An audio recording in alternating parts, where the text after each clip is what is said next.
Hi, this is part 2 of the camera panning exercise. So your image should look basically like this. And very importantly, in your layers palette, you should have front trees on the top. Next, you should have the ground front. After that, back trees, then ground back, then mountains, and then sky. In Tools, click on the first camera on the left, the track camera. Point over top of your stage area and hold the mouse and drag a little bit. You could see that the layers moved differently. Okay, that's why we changed the number in the Z-axis. Now go up here and click on the reset button, and that put everything back into place again. Now we'll just do a little animation so that you can see how this works. But first, we need to bring in that walking monster that you did in the first animation.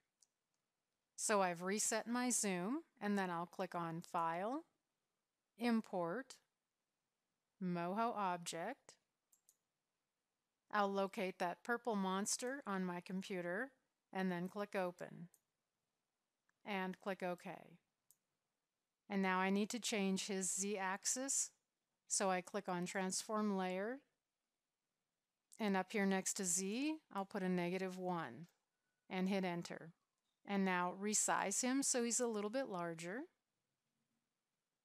And then up here, I'm going to flip him, flip layer horizontally. So now you see he's facing the other way. Now I need to put him behind that tree. So in the Layers palette, click on the purple monster and put him in between the front trees and the ground. And I'll move him just a little bit out of the way of that tree there. And now double click on the purple monster in the layers. And down here, under Options, we need to check the box Immune to Camera. And click OK.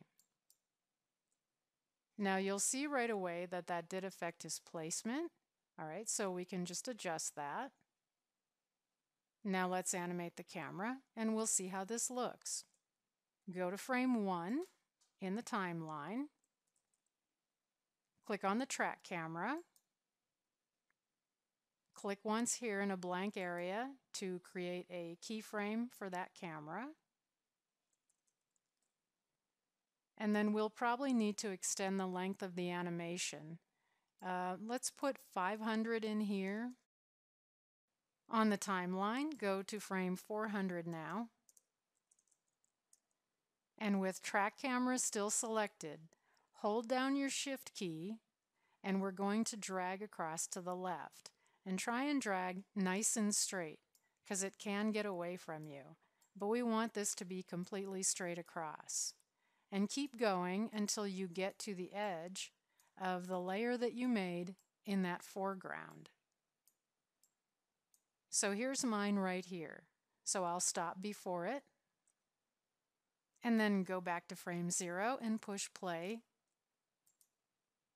And if you did yours correctly, what you should see is that the layers that are most in the foreground are moving more quickly. They're moving at a faster rate than the ones further back.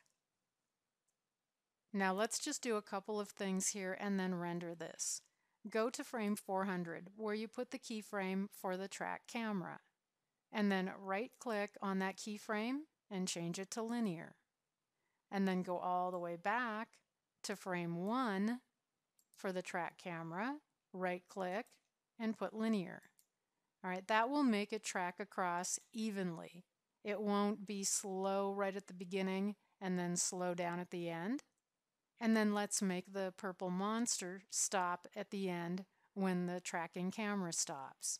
So in the layers, click on your purple monster and then go over to frame 400. And on top of frame 400, we want to go up to Bone and then Reset All Bones. So that'll make him stop walking when the camera stops tracking. So then when you render it out, it should look pretty much like this.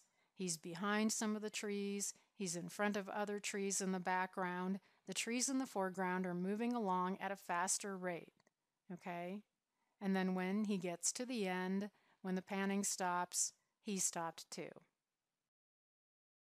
So now you know how to do a really interesting panning effect with the camera. Go ahead and render yours out and upload that to your video sharing service, and that way you can share the link to that with me in the classroom assignment area.